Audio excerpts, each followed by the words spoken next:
In this clip, we will be studying the superior view of the skull. So I will remove the top part containing the cranial bones,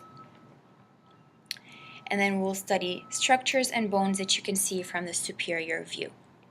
We'll start with, right here, this hole called the foramen magnum, area where the spinal cord enters the cranium to be connected to the brain.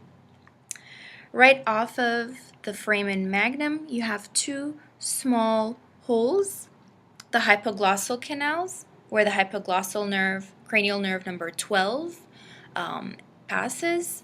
This is responsible for tongue movement.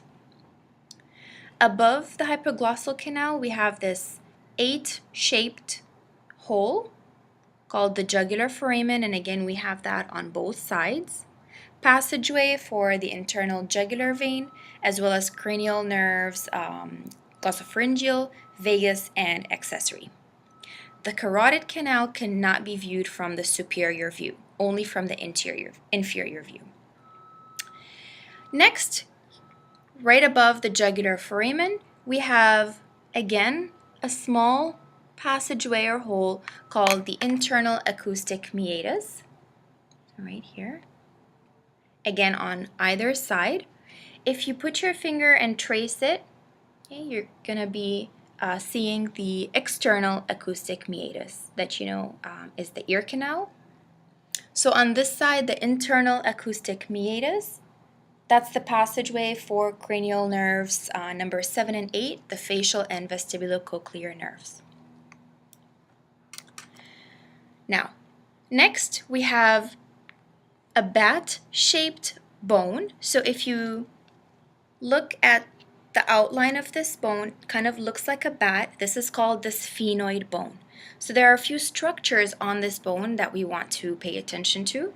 First off, you have the top edge right here and right here.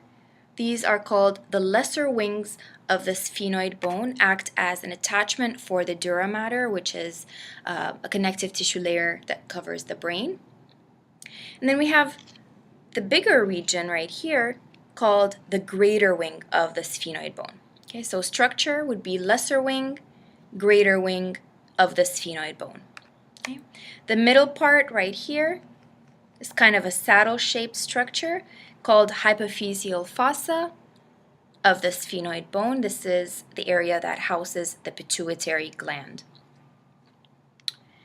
Next, right off of the edge of the lesser wing of the sphenoid bone, you have a very small canal, again left and right.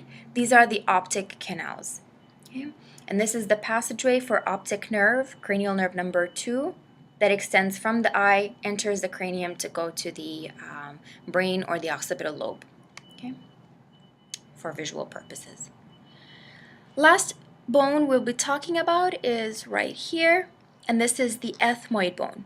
The ethmoid bone has two structures that you can identify. First off, if you look at the structure, it kind of looks like a mountain with a ridge at the top, kind of like the peak, and then two slopes on either side. Okay? So that's the ridge, kind of sharp structure, and then on either side you have the slopes. So the ridge itself is called the crista galli of the ethmoid bone. That's again an anchoring structure for the dura mater. And then the slopes are called the cribriform plates, and these, as you can see, if you focus, they're perforated, and this is the passageway for olfactory nerves to leave the olfactory mucosa and enter the brain. Okay? So these are the two structures